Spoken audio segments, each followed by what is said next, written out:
உறவுகளே, இந்த தமசு கால நாட்களிலே நாங்கள் பயணம் செய்து கொண்டிருக்கிறோம். இந்த தமசு காலத்திலே எங்களுக்கு வருகின்ற சோதனைகள், கண்ணீர்கள், கவலைகள் அனைத்தையும் ஆண்டவர் தாங்கிக் கொள்ளும் மனசக்தியையும் ஆண்டவருடைய உயிர்ப்பை நோக்கிய பாடுகளின் ஊடாக ஆண்டவருடைய உயிர்ப்பை நோக்கிய பயணத்திலே நாங்கள் விடாமுயற்சியோடு நடப்பதற்கு ஆண்டவர் எங்களோடு பயணிக்கிறோம் என்று சொல்லி இன்றைய இறை வார்த்தைக்கு நாங்கள் செவிமடுப்போம். மத்தேயு நற்செய்தி அதிகாரம் 18 வசனங்கள் 21 அடக்கம் 35. காலத்தில் பேதுரு இயேசுவை அணுகி, ஆண்டவரே, என் சகோதர சகோதரிகள் ஒருவர் எனக்கு எதிராக பாவம் செய்தார். நான் எத்தனை முறை அவரை மன்னிக்க வேண்டும்? 7 முறை மட்டுமா என கேட்டார். அதற்கு இயேசு அவரிடம் கூறியது, 7 முறை மட்டுமல்ல, 70 தடவை 7 முறை என நான் உனக்கு சொல்கிறேன். பின்னரசை பின்வரும் நிகழ்ச்சிக்கு ஒப்பிடலாம். ஒரு அரசர் தாம் பணியாளரிடம் கணக்கு கேட்க விரும்பினார். அவர் கணக்கு பார்க்க தொடங்கிய பொழுது அவரிடம் 10,000 தாலந்து கடன்பட்ட ஒருவனை கொண்டு வந்தார். அவன் பணத்தை திருப்பிக் கொடுக்க இயலாத நிலையில் வந்தார். தலைவரோ அவனையும் அவன் மனைவி மக்களோடு அவனுக்குரிய உடைமைகள் யாவற்றையும் விற்று பணத்தை திருப்பி அடைக்க ஆணையிட்டார். உடனே அப்பணியாளர் காலில் விழுந்து பணிந்து, என்னை பொருட்கள் எல்லாவற்றையும் அங்கு திருப்பி தந்து விடுகிறேன் என்றார்.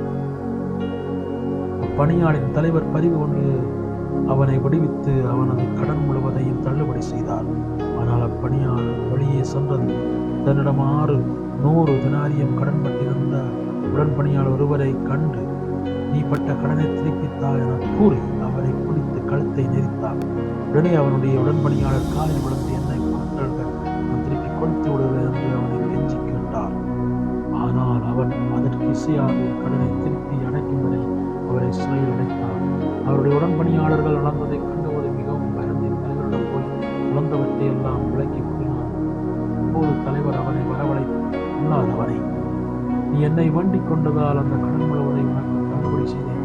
நான் உனக்கு இரக்கம் காட்டியது போல் நீயும் உடன்பணியாளர்களுக்கு இரக்கம் காட்டியிருக்க வேண்டும் அல்லவா? அத்தலைவர் சினம் கொண்டவனாய் அனைத்து கடனையும் அவன் அடைக்கும் வரை அவனை வதைப்போரிடம் ஒப்படைத்தார். உங்கள் ஒவ்வொருவரும் நம் சகோதர சகோதரிகளை மனமாற மன்னிக்காவிட்டால் உன்னலையில் இருக்கும் என் தந்தையும் உங்களை மன்னிக்க மாட்டார்.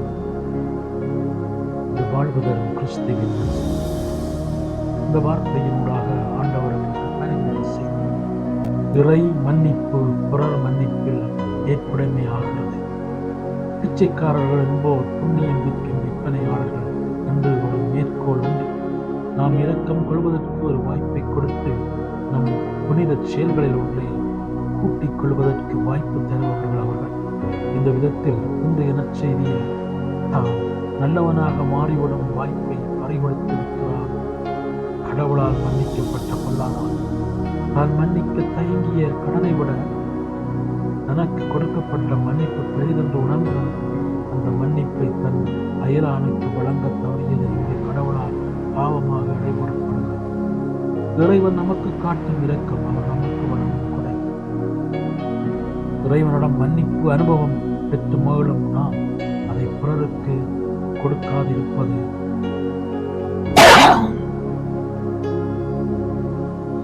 நாம் பெற்ற இறை இரக்கத்தை அவமதிப்பதற்கு சமம். இறைவன் நமக்கு தரும் மன்னிப்பை காற்றில் கலந்து மனம் வீச செய்வதை அவரது இரக்கத்திற்கு நாம் கொடுக்கும் அங்கீகாரம். இறைவன் தரும் மன்னிப்பு அனுபவம் சுழற்சி. அது நம்மோடு நின்றுவிடக்கூடாது.